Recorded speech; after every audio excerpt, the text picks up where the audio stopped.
बिस्मिल्लाहिर्रहमानिर्रहीम। बोलते कालम के साथ मैं आमिर रज़ा खान। और अगर आपसे मैं ये कहूँ कि भारत जैसे शरारती बच्चे को पकड़ने के लिए यानी कान से पकड़ने के लिए पाकिस्तान ने इंतज़ाम कर लिया है और इस मरतबा इसको कान से ना सिर्फ पकड़ा जाएगा बल्कि पकड़ कर चपेड़े मारी जाएंगी। और ये मैं कोई इस्तिलाहन यहाँ मजाकन बात नहीं कर रहा, मैं आपसे हकीकत बयान कर रहा हूँ कि पाकिस्तान और तुर्की मिलकर कान फाइटर प्लेन जो कि 5th जनरेशन जहाज़ है बनाने के माहदे पर पहुंच गए हैं। और इस माहदे के तहत पाकिस्तान और तुर्की मिलकर कान 5th जनरेशन जहाज़ बनाएंगे। स्टील टेक्नोलॉजी पर मुश्तमिल ये त्यारा है जिसके लिए इब्तदाई काम का जो है आगाज़ कर दिया गया है।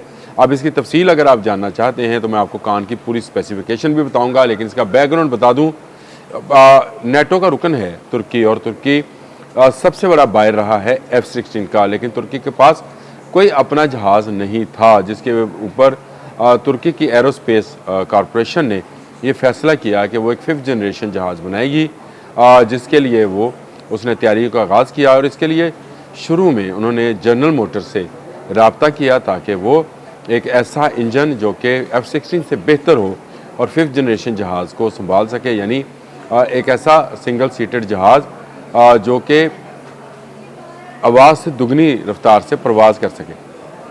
अब ये नेटो का रुकन था, इसलिए अमेरिका इसको रोक नहीं पाया, लेकिन अमेरिका ने एक इस पर हद लगा दी और वो ये कि नेटो की कोई टेक्नोलॉजी जो है नॉन नेटो कंट्री को नहीं दी जा सकती। लेकिन तुर्की पाकिस्तान का दोस्त है तो उसने सोचा क्यों ना इसमें पाकिस्तान को भी शामिल किया जाए। तो लिहाजा दोनों में अब ये माहिदा तय पा गया है कि पाकिस्तान और तुर्की मिलकर कान 5th जनरेशन जहाज़ स्टील टेक्नोलॉजी के साथ तैयार करेंगे, बनाएंगे। और अगली मरतबा जब भारत कोई ऐसी शरारत करेगा तो कान से उसको पकड़ा जाएगा। ये मैंने इसलिए कहा था कि भारत को कान से पकड़ा जाएगा, यानी कान वो जहाज़ होगा जो भारत के राफेल समेत उसके मिग, उसके Su-30 और उसका जो F-35 का प्लान है उसको अपने पाँव तले रोन देगा। ये जहाज़ जो टोटली और मुकम्मल तौर पर पाकिस्तान और तुर्क इंजीनियरिंग का शाहकार होगा। इसकी पहली परवाज़ तुर्क इंजीनियर ने कर ली है, लेकिन पाकिस्तान के लिए इसमें मज़ीद मॉडिफिकेशंस की जा रही हैं। पहली बात तो यह है कि इसका इंजन का मसला था कि इंजन जो था वो जनरल मोटर्स का था, मैंने आपको बताया। उसका हाल ये निकला कि WB-10 इंजन चाइना का जो है वो इसमें इस्तेमाल किया जाएगा। और ये वो इंजन है जो चाइना J-35 में इस्तेमाल कर रहा है, जो कि वो भी 5th जनरेशन का जहाज़ है और पाकिस्तान को वो मिलना है। पाकिस्तान का उसके साथ मुआहदा हो चुका है, लेकिन वो चाइना का जहाज़ है।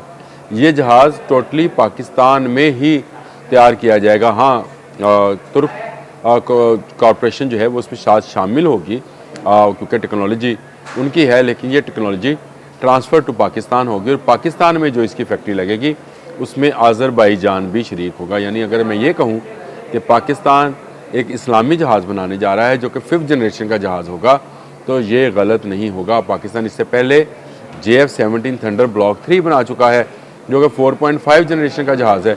तो 5th जनरेशन के जहाज़ में जाने के लिए उसको तुर्की के साथ जो है ताउन करना पड़ेगा। और तुर्की को अपने 5th जनरेशन जहाज़ को दुनिया भर में बनवाने के लिए पाकिस्तान की ज़रूरत है। ये बड़ी खुशकिस्मती है कि पाकिस्तानी हवाबाज और पाकिस्तानी एरोनॉटिकल इंजीनियर्स जो हैं इस काबिल हैं कि वो दुनिया भर की नज़रों में हैं और सारी दुनिया उनकी तरफ देख रही है कि कब वो जो है किसी जहाज़ को टेस्ट करें, किसी मिसाइल को टेस्ट करें तो उसके बाद दुनिया उसकी सर्टिफिकेशन करे।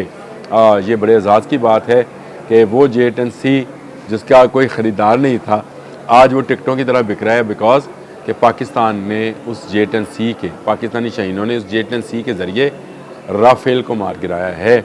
और राफेल 4.5 प्लस जहाज़ था, उसके मुकाबले में अब कान न्यू जनरेशन 5th जनरेशन जहाज़ जो है वो आ जाएगा। इसकी अगर मैं स्पेसिफिकेशन की बात करूं तो मैंने आपको बताया कि मल्टी रोल स्टील टेक्नोलॉजी है, यानी ये समंदर और ज़मीन और फ़ज़ा दोनों में हर जगह पे इस्तेमाल किया जा सकता है। तकरीबन 21 मीटर इसकी लंबाई है, 14 मीटर इसकी बाजुओं की चौड़ाई है, 27,200 किलोग्राम इसका वज़न है और तकरीबन ये आवाज़ से दुगनी 1.8 मार्क इसकी है और आवाज़ से दुगनी रफ्तार से ये सफ़र कर सकता है। बहुत तेज़ रफ्तार है, सिंगल इंजन जहाज़ है और 29 100 किलोमीटर तक सफ़र ये एक जिसमें कर सकता है। सिंगल पायलट जदीद ग्लास कॉकपिट है और रडार ईसा रडार है, यानी वो रडार जो तमाम जदीद जहाज़ों में इस्तेमाल किया जा रहा है, अब वही रडार जो है इसमें भी इस्तेमाल किया जाएगा। और आपको पता है कि ये एक्टिव इलेक्ट्रॉनिकली जो है स्कैंड एरे ऐसा रडार जो है इसमें भी इस्तेमाल किया जाएगा। इसकी मज़ाइल की तफसील अगर आप कहते हैं तो मैं वो भी आपको बता देता हूँ। लेकिन इसमें जो हेलमेट माउंटेड है, इसका जो हेलमेट है उसके अंदर भी वो सारी चीज़ें और सारी स्पेसिफिकेशन और रडार्स और बाकी चीज़ें जो हैं जैसे दुश्मन को कहाँ लॉक करना है और उस पर मिसाइल छोड़ना है वो भी इसमें आ जाएगा। मैंने आपको बता दिया, इसके इंजन के बारे में मैंने आपको बता दिया था। और अब इसके अगर कहें तो मैं आपको इसके मिसाइल्स की भी बात बता दूँ।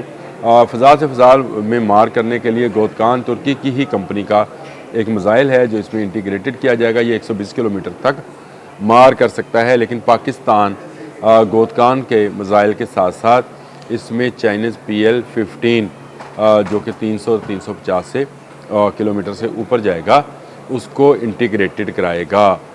ये पाकिस्तान और तुर्की के दरमियान में ये बात तय है कि पाकिस्तान इस जहाज़ के ऊपर अगर गोदकान का मिसाइल मौजूद होगा तो पाकिस्तान PL-15 भी जो 350 किलोमीटर की रेंज पे होगा, जिससे हमने पहले भी मार गिराया है राफेल को, उसको भी इसके साथ इंटीग्रेटेड कराया जाएगा।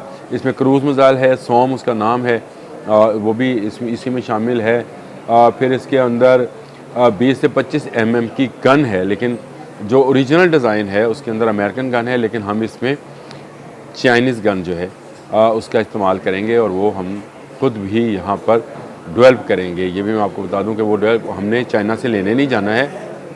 चाइनीज़ टेक्नोलॉजी जो है उसको इसी के साथ इंटीग्रेटेड किया जाएगा और चाइनीज़ बड़ी ज़बरदस्त गन्स हैं। फिर इसको अगर कहें तो इसमें GPS टारगेटेड लेज़र टारगेटेड बम है, HGK NEB ये उसके होंगे। इसके अलावा इलेक्ट्रॉनिक वारफेयर के लिए इसमें डाटा लिंक सिस्टम्स हैं, ECM ECCM RWR MAWS और इसमें BVR मिसाइल्स भी इंटीग्रेटेड किए जाएंगे। BVR मैंने जैसे बताया PL-15 जो है वो भी BVR है, यानी बियॉन्ड विजन रेंज, अपनी रेंज से जो देखने में नज़र आती है पायलट को, उससे भी आगे अगर दुश्मन मौजूद होगा तो उसको वहीं पर लॉक किया जा सकता है और इसके लिए उसको किसी और रडार की ज़रूरत नहीं, उसके अपने हेलमेट के अंदर ही सारी चीज़ें मौजूद होंगी। कान बिलाशुबा एक जदीद जहाज़ होगा और ये इसको बनाया इसलिए गया है कि F-35 और J-35 का मुकाबला कर सके और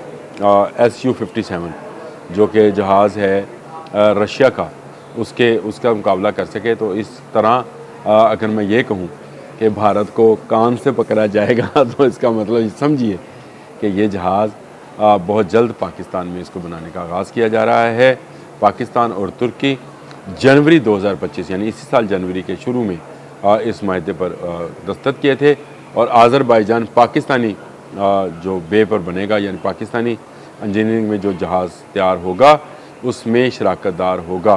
पाकिस्तान एरोनॉटिकल इंजीनियरिंग में भारत से बहुत ज़्यादा आगे है, बल्कि सिर्फ एरोनॉटिकल इंजीनियरिंग में नहीं बल्कि इन जहाज़ों को उड़ाने में भी, पायलट्स में भी।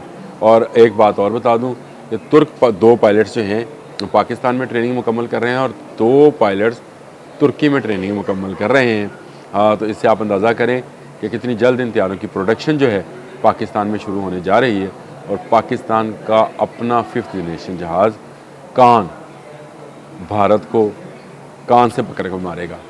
अब तक के लिए इतना ही। अल्लाह हाफ़िज़।